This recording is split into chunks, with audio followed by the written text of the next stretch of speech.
Ani kan injoo irsoonni kun maaliif niitii keessanii miinjee gootu Duubaay keessatti sanuu biyya Arabaa keessatti erga miinjee gootee hinaafaa maaltu fide? Mana sargii keessatti gomoo maaltu fide? Abidda irraa cincaa jira bareersarra niitii shubbisaa jirti akkanatti jallatee ilaalaa jechuudha niitiisa. Ajaa'iba ugaawaa dhageessanii niitii keessa miinjee hin go'ina yoo duutan malee. Isinitti haa sargiisa. Anamma gaafa neerumu gaafa hankoo miinjee dubartootaa nan godhadha. Garuu immoo nan sodaadhani. Ishii daahin jiru gaafa hankoo gaafa tara dubartoota faana miinjee olii taanu ishii jeenan ergu jaarsi koo. Yoo na ergirree guyyaama sargii sana walumaa nan raawwanneeti deebinee galla malee achitti nan dhiisu jechuudha. Mee immoo warra akkasii kuni dirqama gaafa dubartiin tokko heerumtu mushurroo bira miinjoliin dirqama guyya tokko guyya lama bultee jechuudha. Hinaafaan akkanaa kuni hinaafaa wayyaa gurraacha uffatee dhaqee gommu kuni mee uguma amma niitii isaa achi bulcha taanaan hin gorra'a kunis. Sanuu wayya ajaa'iba hinaafa. Hinuma bobaheettaniire. Amma nama baay'eetu sukkuummatee ta'a malee jecha waan akkanaarratti nama baay'eetu ani immoo jaalallee isaatu hiriyaa isaatti heerume moo hiriyaa isaatu jaalallee isaa jalaa fuute moo maali anja hedaa niitiya wayyoo niititti rabbi goe eebadayyeessa rabbi obsa siifaa kennu gaafa gara manaa galtaniin kitii keessi daakayi eebadayyeessa kunin dhiisu yaa xoche warra Duubaay. Isin hojii baatan yoo maalumatu isin cinqeemmu wayyaa kana bitaa kennaa walii kenna maalumatu isin rakkise sargii amma kana hoteela kireessitanii dhugaa isiniin gowwooma keessanii miina humti abbaaf haadha qabuyyuu namni qabeenya qabuyyuu namni qotee bulaa yookaan hojjetaa mootummaa ta'ee biyya isaa keessa jiraatu sargii xiqqoo ishee go'ataa jechuudha. Sanuu kan diggisuu fi maatiidha. Waa hundumaa kan itti baasu maatii isinii.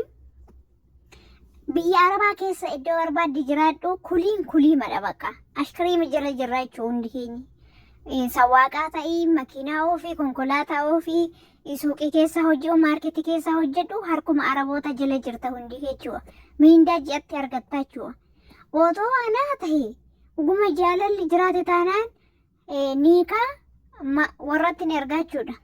Warratti ergee booda eega maatiin baree booda lamaanumti keenya nama 5 nama 6 faana bakka seerri beeke taanaani biyya ormaa kana keessatti gaa'ela xiqqoo ishee godhanneeti uumata jechuudha. Isaa booda gara jireenya keenyaatti oofannaa jechuudha.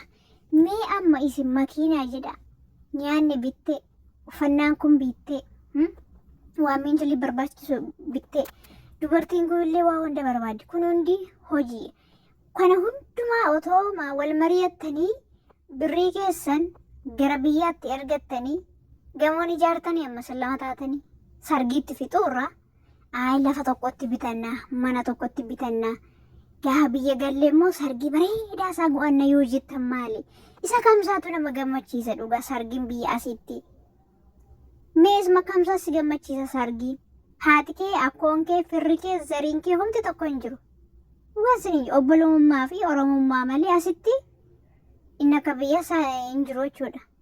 Mee maaluma isaa isin gammachiise dhiichistu.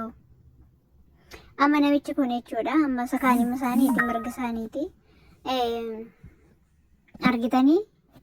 Argitanii kaameraa oksaatiin waraabanii kaameraa oksaniiti waraabanii jaa gadi jee ilaala sayyuuniiti.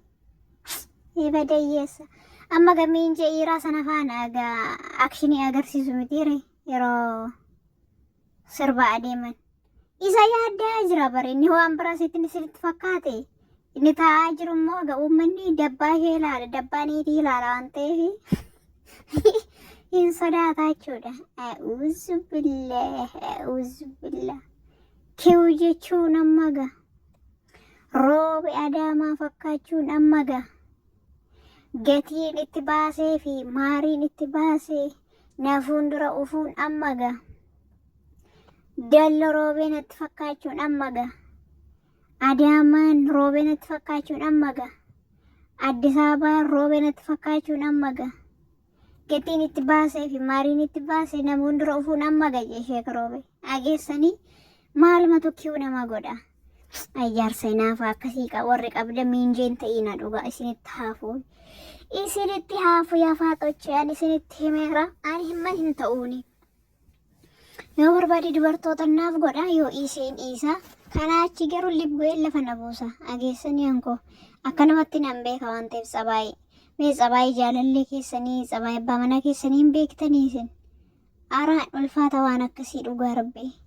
Dabalatammoo ugaas qaba namni gaa waliin shubbisnee jirra waan ta'eef tarii yoo haalli miyyatee wal xabbasnaa jechuu danda'aniiti nama innumti faana shubbisu sun. Egaa jaarsi immoo kun akkanatti gaddaa jechuudha. Taaziyaa taa'aa jiraa kun jazbaan shubbisu. Hin gammadu utuma ta'e immoo dhoksatu dhugaan siniin jedha namni tokkoffaa gaddasaa miirasaa hinaaffaasaa oksachuu qaba ture. Lammaffammoo inni oksee nama kana waraabee ajaa'iba. Maaliif immoo miidiyaa irra gadhiise eeyyama nama sanaa malee. Maaliif gadhiifama? Argitu Oromoon kun waliin nyaachaa waliin dhugaa. Otuma si faana teessoo akka waan warra duubasaa waraabaa jirutti mucaa isa hinaafaa jiru jaartii isaa irratti hinaaffaan abiddirraa boba'aa jiru sana oksaatiin viidiyoo waraabee jechuudha. Argitu Oromoo kana.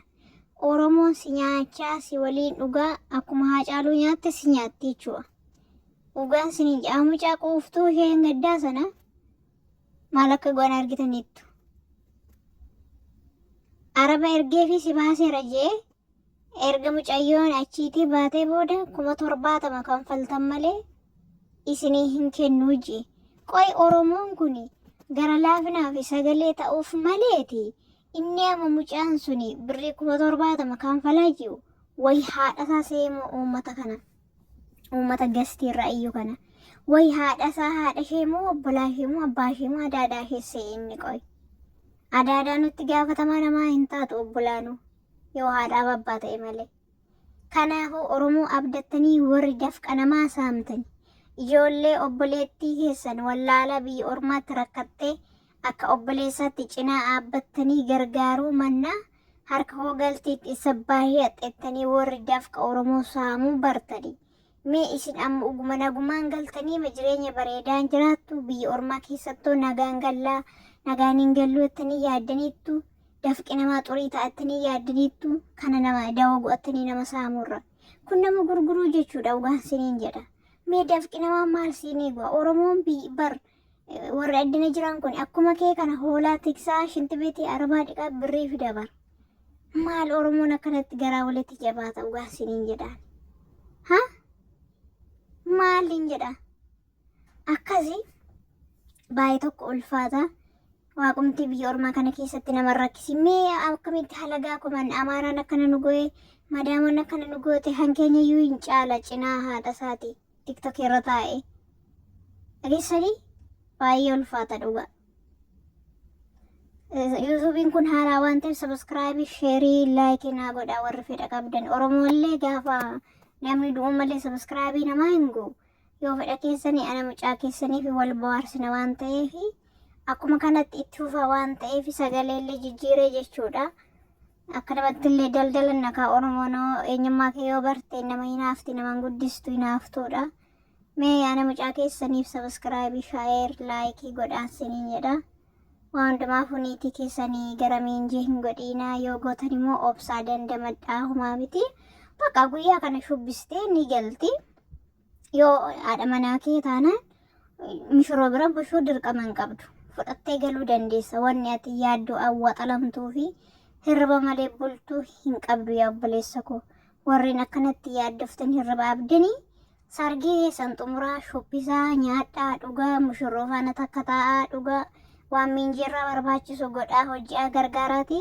Yeroo mishirroon lama wal xabbasuuf gara sireeyyaattu isin immoo chaa'oo nagaatti borofnee isin dubbisnaa gara mana keenyaatti galla ji'aati. Niitii keessaniif jaartii keessan fudhadhaa galaa malee akkanatti immoo lubbuu wal baasuu taate of eeggadhaa dubbiin gaa'elaa qoosaa miti.